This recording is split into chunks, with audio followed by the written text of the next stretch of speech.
জিদ্দার update মানেই পাওয়া, সে একেবারে কোহিনূরের মতন।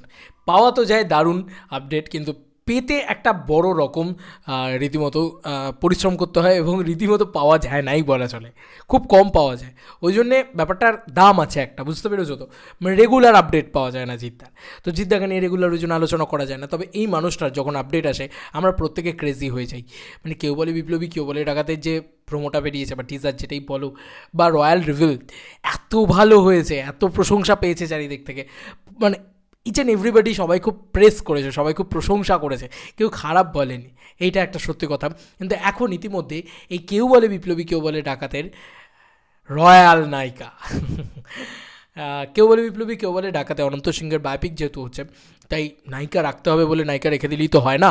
সেখানে আদপেও তার জীবনে সত্যি কোনো নারী ছিলেন কি না, এবং তার নারী হিসেবে কীভাবে মানে আত্মপ্রকাশ, কী বৃত্তান্ত, সেগুলোকে খুব ডিটেলসে দেখানোর দরকার রয়েছে। সেই কারণেই কিন্তু সেটাকে কিন্তু অনেকটা বেশি ডিরেক্টর ফলো করছেন, এবং ডিরেক্টর অনেক বেশি সেটাকে প্রায়োরিটি দিচ্ছেন, এবং রাইটাররাও তাই প্রায়োরিটি দিচ্ছেন বলেই আমার ধারণা। যে কারণেই এরকম একটা খবর উঠে এসছে, লেখা হয়েছে যে শেষ 6-7 দিন ধরে ঝাড়খণ্ডে আর ম্যাসাঞ্জোরে কেউ বলে বিপ্লবী, কেউ বলে ডাকাতের শুটিং চলছে জোর কদমে। মূলত অনন্ত লাল সিং মানে সিংহ এর যুবক বয়সের অংশের শুটিং চলছে। এই ছবিতে দেবত দেবতমা সাহাকে অনন্ত সিংহের ছোটোবেলার প্রেমিকার চরিত্রে দেখতে পাওয়া যাবে। অনন্তর এই প্রেম অসম্পূর্ণ থেকে যায়, সারা জীবন অবিবাহিত ছিলেন অনন্ত। বুঝতে পেরেছো যে তার প্রেমটা কিন্তু মানে অসম্পূর্ণ, সম্পূর্ণ নয়। তো সেক্ষেত্রে তাকে কিন্তু সারা জীবনই অবিবাহিত থাকতে হয়েছিল। তো এবার সে সারা জীবন মানে থাকতে হয়েছিল মানে কি, এরকম তো কোথাও টাস্ক লিখে দেয়নি, তিনি থেকেছিলেন, তিনি অতটাই রেসপেক্ট করতেন। তো এই দেবতমা সাহা, তিনি কে একটুখানি সার্চ করে তোমাদেরকে দেখাই, ওয়েট। অ্যাকচুয়ালি উনি কিন্তু বম্বে আর্টিস্ট সম্ভবত, আমার যতদূর যা মনে হচ্ছে, কারণ এখানে সবই কিন্তু কৃষ্ণা মোহিনী বা এগুলো সব সিরিয়াল আর কি, যতদূর যে আমি যে বুঝতে পারছি, মুভিজ অ্যান্ড শোজ, সেখানে কিন্তু সবই হিন্দির নাম দেখতে পাচ্ছি আমরা মূলত। উনি কিন্তু বাঙালি নয় সম্ভবত, আমরা যদি খুব বেশি করে দেখি। হ্যাঁ, পিওর, মানে একদম এখানে পরিষ্কার হয়ে যাচ্ছে, যতগুলো সিরিয়াল উনি করেছেন মূলত serial artist, but Bombay artist, Bombay heroine বলা যেত। আবার শাহজাদা তো উনি ছিলেন, আমি শাহজাদা ছবিটাই দেখিনি, যাই হোক।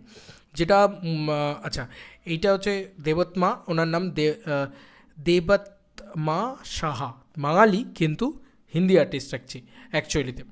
ওনার ছবিটা একটুখানি দেখি, তাহলে আমরা বুঝতে পারবো। আচ্ছা, এটা হচ্ছে ওনার লুক, এটা হচ্ছে ওনার ছবি। তো আই হোপ তাকে দেখতে বেশ ফ্রেশ, সুন্দর লাগছে সত্যি। জিদ্দার এগেনস্টে একটা ফ্রেশ লুক বা ফ্রেশ মেয়ে তাকে পাওয়া গিয়েছে বলা চলে। খুব ইনোসেন্ট একটা ব্যাপার তো রয়েইছে তার ভিতরে, সেটাও দেখতে পাচ্ছি আমরা। তো এ কিন্তু হিরোইন। এখন অবধি এটা সোশ্যাল মিডিয়ার আপডেট, ঠিক আছে? এটা কিন্তু কখনোই আমি বলতে পারবো না যে অফিসিয়ালি প্রোডাকশন জানিয়ে দিয়েছে বা ইত্যাদি ইত্যাদি, এটা আমি বলতে পারবো না। মানে এটা হচ্ছে অনেস্টলি স্পিকিং। তো এবার তোমাদের কার কী মতামত এই এন্টার ভিডিওটাকে নিয়ে জানিবে কমেন্ট সেকশনে। বস, যদি এটা হয় ফ্রেশ একটা জুটি পাবো।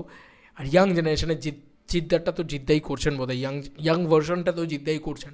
তো তার মেকআপ ইত্যাদি করে তাকে ওই ইয়াং লুকটাতে নিয়ে যাওয়া হবে, উফ কী লাগবে তুমি জাস্ট ভাবো।